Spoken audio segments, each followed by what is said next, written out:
The coming holidays are a time to reconnect with familiar traditions, but they're also great for exploring new frontiers. Either way, there's much to enjoy in Boston's Swedish Yuletide celebration Saturday in the South End. The event has been organized since 1985 by the New England chapter of the Swedish Women's Educational Association. And joining us once again is the celebration's coordinator, Ginga Sewerin-Olsson. Thank you very much for being with us again, Ginga. Thank you. First of all, talk about what this celebration is and how it's different from what we have here in America. Swedish Yuletide is a whole day event with different ingredients, a lot of music. We have the Lucia pageant, which is students from the Swedish school in Boston performing Lucia songs. It's a holiday that's celebrated on December 13th in Sweden every year, in hospitals, in the schools, everywhere. And it's what used to be, according to the old calendar, the shortest day of the year. Now, this is a big deal as you go farther north because, you know, on the one hand, you might have sunlight all night long, and on the other hand, in the wintertime, you know, I guess it gets really gloomy. It really does. Far up north, you hardly see the sun all winter. But after soon, it will change again, and the days will be longer. But that's also why it's so cozy during Christmas in Sweden, that you have candles everywhere, a lot of light. And also, Lucia is a celebration of light. She sort of brings the message of the upcoming holiday. Yeah, talk about it, because that's one of the things you're going to see, this procession, the girls in white, the Lucia herself. Why is that so important? I think, as I said, that the celebrating the light in the middle of winter is one thing, and then also it's something that you grow up with. It's part of the tradition, and it's the start of the holiday season. There's another side to this too. I mean, there's a version of Lucia. She's like a princess of darkness if you're not careful. Maybe. I mean, we borrowed the legend of Lucia and Lux, Lucia Light, from Sicily. It's a saint from Sicily originally. Well, this is a night when all kinds of things might be out there, and you've got some here too, these trolls, I guess? Well, it's not really trolls. These in the middle here are made of reindeer skin. They are made up in Lapland, where the Samis live, and they raise reindeer, of course.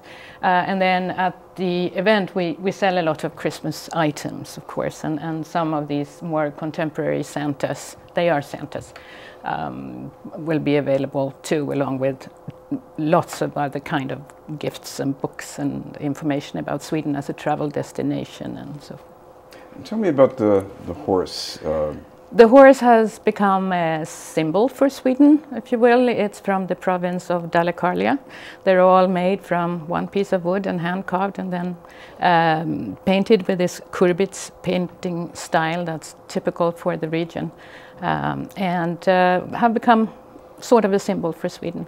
Right. I guess this is also something people would have made at home, especially if they had a lot of time in the winter, they weren't outside working. I think it's said that it started actually out, the foresters that were out in the woods, and they were sitting at night in front of the fire and carving the horses, and then they, for Dalecarlia, this color is the red color, is said to come from, we were mining copper in that area, and you use the copper for red paint, so that's how that started. Of course, this is also about some food as well here we're talking. We serve food right? at the event, of course. Food that you don't get in most other places around down here? You don't get the Swedish waffles that we make from scratch, crispy Swedish waffles. You can get Swedish meatballs in different places, and we know where. And we will serve Swedish meatballs, of course. We will be open-faced sandwiches with shrimp and salmon. And a lot of baked goods. There is a Swedish bakery out in Worcester, and we have a truckload of both sweetbreads and limpas and Christmas breads, and a lot of food to buy. Of course, we should mention this is going to be the same place you've had it most of the time all these years?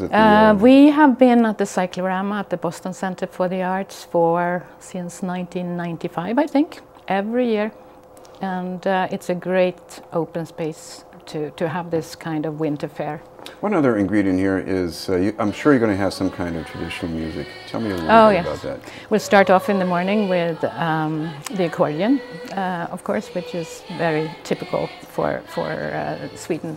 We have the Lucia pageants that perform twice, 11:30 and 2.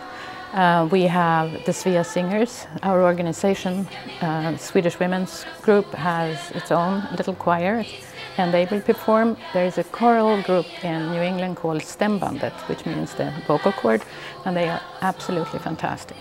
Then in the afternoon we have something called Swamp, which is a Swedish music project with Swedish students from Berklee College of Music, and they are terrific. I want to mention too also that all of this is done to raise money for charities and for Scandinavian events in the area. And Stämbandet, the choral group, for instance, is one of them that get funds from this event. We should mention, if people like to get some more details about this, it's happening Saturday, and you've got something online that they can look at? We have a website, which is the easiest is really to Google Swedish Yuletide Boston, and it comes up the Facebook page, the web page, and all the information that you need. Swedish Yuletide Boston. Thank you very much for being with us. Thank you. Ginga Sewerin-Olsson for Swedish Yuletide. Up ahead, the report from Dorchester with Bill Forey.